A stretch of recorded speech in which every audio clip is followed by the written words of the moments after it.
Adel Basson, ek sit hier met 'n eysterhoedjie op soos jy kan sien, maar ek sit ook met 'n eyster hier voor my, 'n eystervrou. En ek wil vandag met jou 'n bietjie gesels. Ek het jou hier ontmoet by Knif en Gaffel.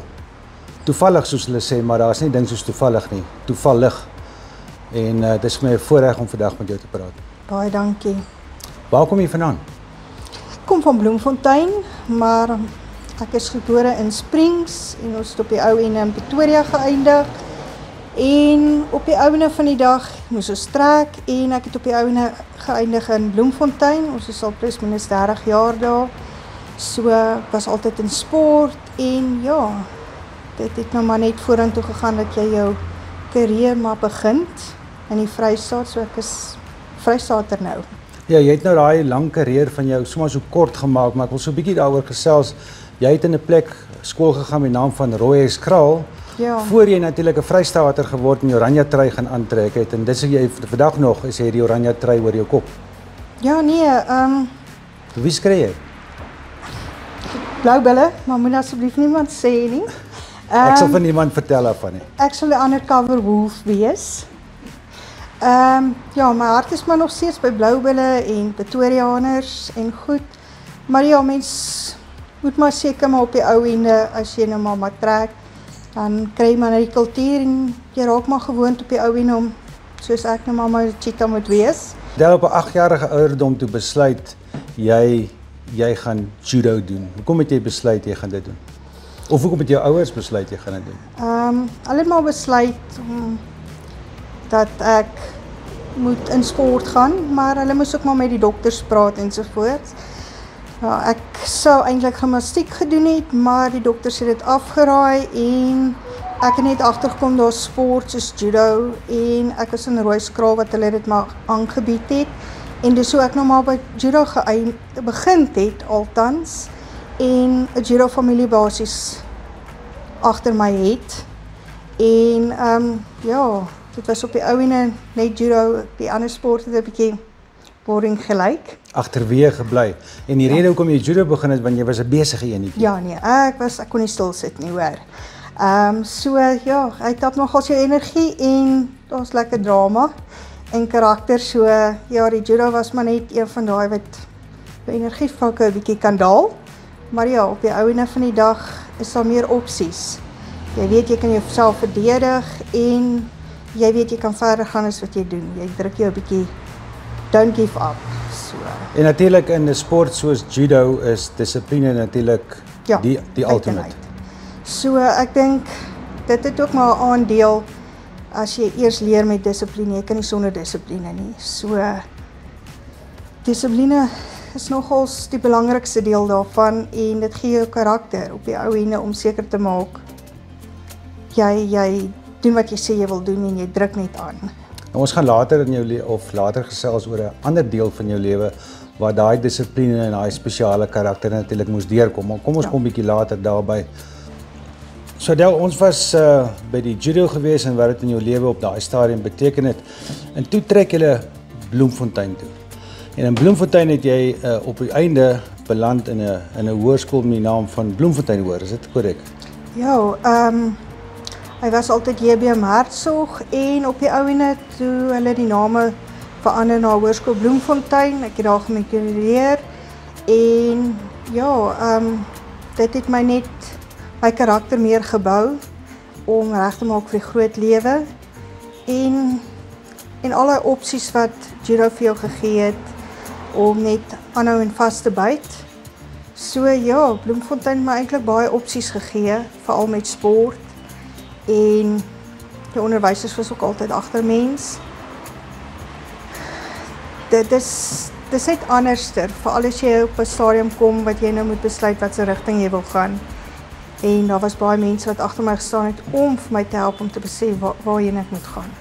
En op 'n stadium moes jy ongelukkig judo vaarwel roep. Hoekom het dit gebeur? Dit was maar met beserings wat mens maar nou moet maar besluit, luister of jy nou maar beserings res van jou lewe of jy kry maar hulp.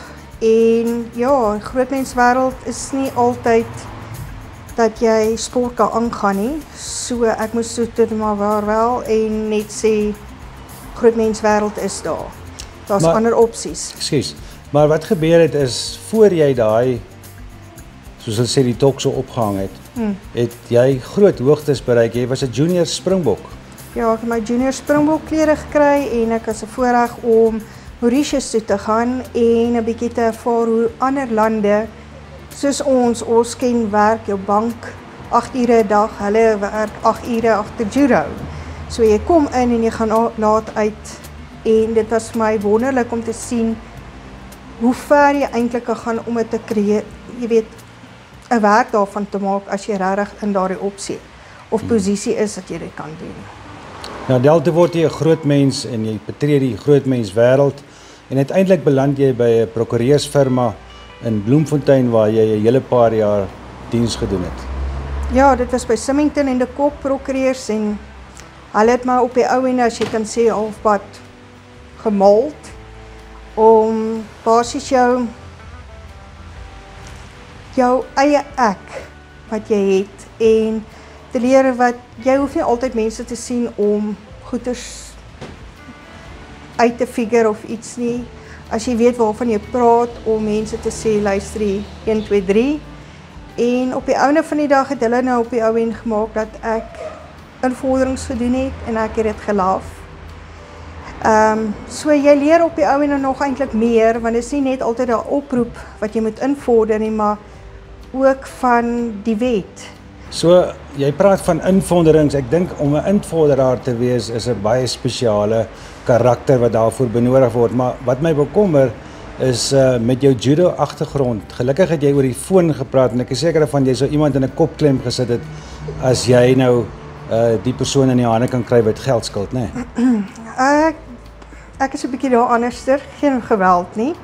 Maar ja, partykeer het ek gevoel as jy iemand kry wat maar ongeskik is of jy net om aan die ander kant van die foon kan gryp. Maar hulle leer jou op die ou ende om die situasie so te draai dat jy op die ou ende heeltemal die eindresultaat is heeltemal anders.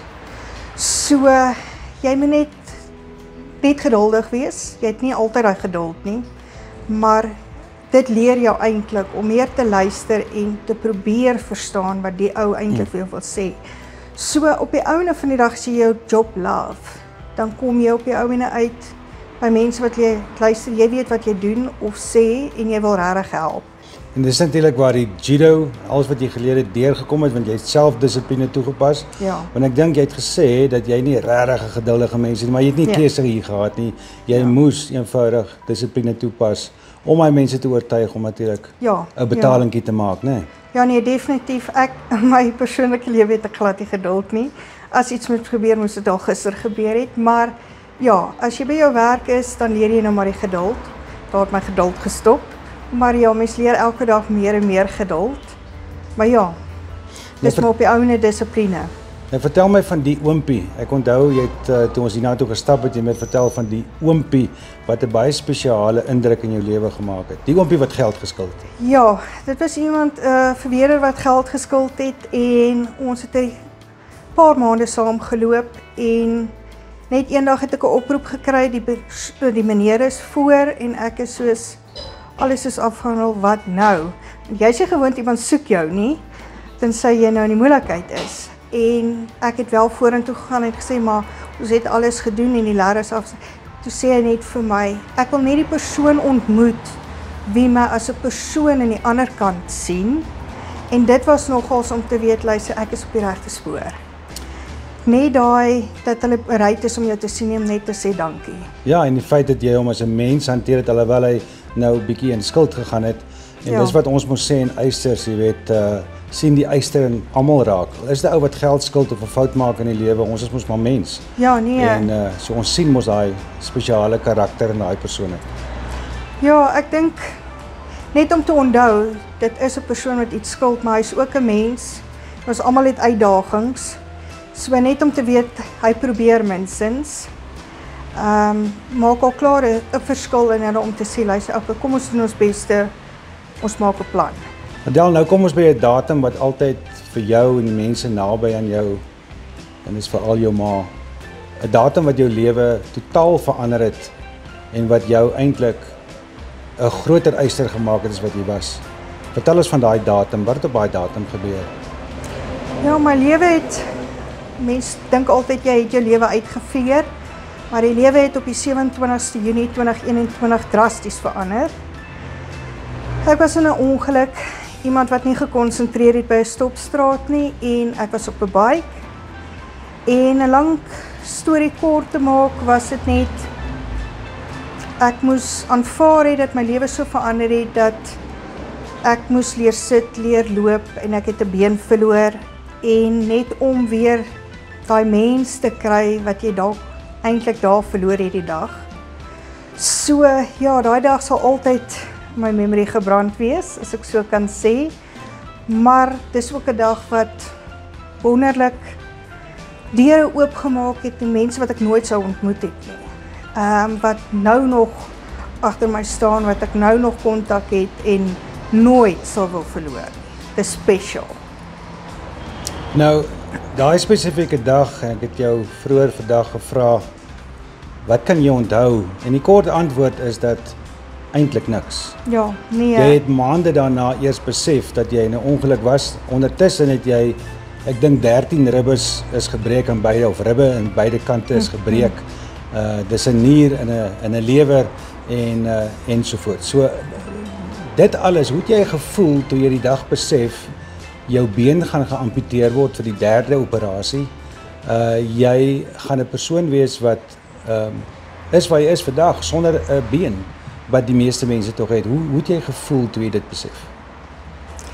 Jy weet, die dag toe hulle die eerste keer vir my gesê het, ek gaan my been verloor, was my 2 fisios daar. Penny en Koos. En ek het verskriklik gehuil, want hoe verander jou lewe nou? Jy moet, net om te weet, jy het normaal geloop, en nou iewes skielik gaan dit weer 'n bietjie aanpassing wees, nie 'n bietjie nie, eintlik baie groot. En Koos het vir my gesê, onthou net, jou been maak nie die persoon wie jy is nie. En dit het my, daai dag net, ek het opgehuil, en ek het net vir hom gesê, dankie. En dit was net of daai verligting net gekom het om te sê, okay, maar ek gaan nou right wees. Al is dit 'n stukkie, of al is dit 'n amper die hele been wat jy verloor. En net daai woorde, het iewers skielik my net daar rustig, dit moet nou maar gebeur wat moet gebeur. En ek dink nie hy het ooit besef wat daai woorde vir my beteken het nie. En ek dink daai dag het ek net besluit, dit moet maar kom wat wil. Never give up, baby steps, en ek het net aanvaar wie ek is. Daar is party daar wat jy maar jou frustrasies op ander mense uithaal, en jy vergeet partykeer. Net soos ek het moes aangeleer het, moes die mense na my ook. En veral as jy daai frustrasie uithaal, dan vergeet jy maar oor hierso, daardie persoon het ook frustrasies, en hy wil dit nie vir jou wys nie. So, ek dink, net daai dag wat hy dit vir my gesê het, moet ek net geweet ek is okay. En jy het op 'n stadium, daar in daai tyd toe jy nou uit die hospitaal uitkom uiteindelik, het jy besef dat jy wil terugkeer na sport toe, want dit is waar jy jouself wil uitleef. Beroepsgewys het dit geëindig, as gevolg van ander faktore, maar jy het besluit, jy keer terug sport toe, maar nie judo toe nie, die aard van die saak. Want jy sal mense op daai stadium, dink ek, sal jy lelik verwrig het van frustrasie, maar wat het jy na teruggekeer?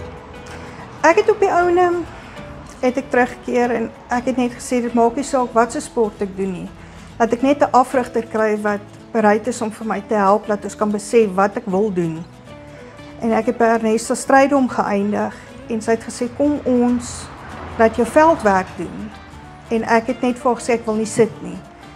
Sy het gesê, okay, kom ons leer staan, en sy het my meditate, het sy vir my uitgewys. Dit gaan beter wees om te sit, as gevolg van balansprobleme en gesig wat ek nie kan sien meer nie. En sy het my op die ou en net aanhou support en sê, okay, kom ons doen spiesgooi, gewigstyd en diskus. En ek was soos eers, dit klink great, maar hoe doen jy dit? En sy het op die ou en, kom ons sit net, wat jy kan voel. En ek onthou daai eerste dag toe ek sit, is dit soos, ek wil nie sit nie. En eers toe jy nou agterkom, luister jy maar of jy nou sit of staan, jy doen dieselfde sport en jy kan nog steeds alles bereik wat jy wil. En van daar af het ek besluit nou sit ek. En sy het my nou op die ou ende gevorm en ons is besig om uit te mold waar ons wil wees, ons droom groot, maar kort verander iets. So as ek 'n idee het, dan moet sy net verbykom om te sê, okay, hoe gaan ons dit doen? So, ek het vir my ma gesê, ja, judo is daar, maar ek wil iets anders sê. Ek voel net ek moet in 'n ander rigting gaan. En ek het daar uitgekom en nou doen ek veldwerk. En ek is nie eendag spyt nie, want ons altyd ondersteuning en sy is altyd bereid om te luister dat ons net kan maak waar jy wil wees. So ons droom groot, maar baby steps. Nou, vertel vir ons van daai groot droom. Jy het 'n baie spesiale afrigter wat in die wêreld van mense wat leemtes het of gebreke het jy 'n baie spesiale afrigter wat 'n pad saam met jou stap. Ja, en ek het vir haar gesê sy mag nie daai pad laat skei nie. Sy is nou gehoek, ongelukkig met my. So sy sê sy daarmee 'n probleem nie, maar ek sê vir jou, ons doen alles saam. Wat is haar naam? Dis Ernesta Strydom en sy is altyd bereid om 'n oop kop te wees en sy's net altyd daar om vir jou by te staan as jy nou maar net daai dag voel, nee, ek het nou nie gedoen wat ek wou doen nie. Dan herinner sy jou ook net altyd om te onthou, jy het beter gedoen as laas. So, sy het altyd daai ekstra opening om net jou te voel, jy doen nie sleg nie. Hou net aan. So ja, dis hierdie jaar my 3de jaar se ESOS en ja, ons mik vir goud. Natuurlik. Nog steeds. Maar my grootste droom is om Olimpies toe te gaan in 2028 in Los Angeles. So ons het nou 4 jaar wat ons nou moet net sê, hier kom ons. Nou gaan ek dan aan die chaf wees as jy eendag by Olimpiese spele draai en ek onthou hierdie spesifieke dag wat ek die voorreg gehad het om met hierdie eystervrou te praat nie. Nou, jy het vroeër genoem die verandering in jou lewe het gemaak dat jy baie besondere mense in jou lewe ontmoet het. Waaronder andere die dame wat jou afrigter byvoorbeeld. Maar daar's ook ander mense wat spesiaal oor jou pad gekom het. Ja nee, ek het baie mense wat na my hart is. En dan het jy maar net party wat jy ontmoet het wat net daai ekstra gee vir jou as jy partykeer vergeet, luister, maar jy's nie gebreek nie. Jy's nog steeds dieselfde persoon wie jy is. Jy moet dit net anders benader. So as jy partykeer daai down effek kry, dan is daar mense wat net daai vir jou gee om te sê, maar kyk waar was jy en waar is jy nou? En ek sal enigiets doen om nie daai vriendskap te verloor nie. Hulle is eintlik op die ou ende jou nuwe family, as ek so kan stel, wat jy wil keep. Hulle aanvaar jou wie jy is. Hulle sien jou nie as gebreek nie. Partykeer dan dink jy, luister, daai ou ding seker jy's nou gebreek, maar op die ou ende jy net van wys, maar jy is nie gebreek nie. Ek dink in baie gevalle is mense met gebreke, fisiese gebreke, baie sterker mense in elk geval. En hulle waardeer die lewe baie meer as enige ander mens. Ek sal sê ja, ek dink jy kyk nou meer na die klein goedjies en jy waardeer die klein goedjies. Jy hoef nie groot te wees om iets groots te doen vir iemand nie. Jy onthou altyd daai klein dingetjie wat hy gedoen het. Dis meer werd as wat hy 'n groot ding doen vir jou. En ek dink net om elke dag te weet, okay, vandag doen ek beter as wat ek gister gedoen het. So, jy het 'n baie spesiale droom en dit is om eendag Olimpiese spele te gaan, maar soos jy sê, baby steps, ons gaan nou eers bietjie Port Elizabeth tot die einde van Maart. En jy het 'n baie spesiale toekenning ook gekry. Jy's vereer. Ja, ek was eintlik surprised. Ek weet hulle het my genooi, maar dit was nogal spesiaal toe my naam uitgeroep is. My ma is maar die een wat altyd aan my kant is. Sy was so geskok. Ek het haar eintlik gespot. Ek het haar gefire want sy het vergeet om saam met my te stap. Maar ja, op die ouene was al genoeg mense wat, jy weet, laat ek tot op die verhoog kom. So, ek dink sy was so geskok net soos ek. dat sy sommer vergeet het sy moet langs my loop. So ek wil dit hopelik kry ek dit weer reg om weer hierdie jare te doen, maar ja, dit was net iets anders, special om te weet, daar is mense wat jou moeite wat jy insit te wil sien en sê, wow, jy doen dit. So ja, dit was vir my, wow, ek het nie gedink, mense sal so voel as jy herkenning daarvoor kry. En ja, is mense wat vir jou kyk.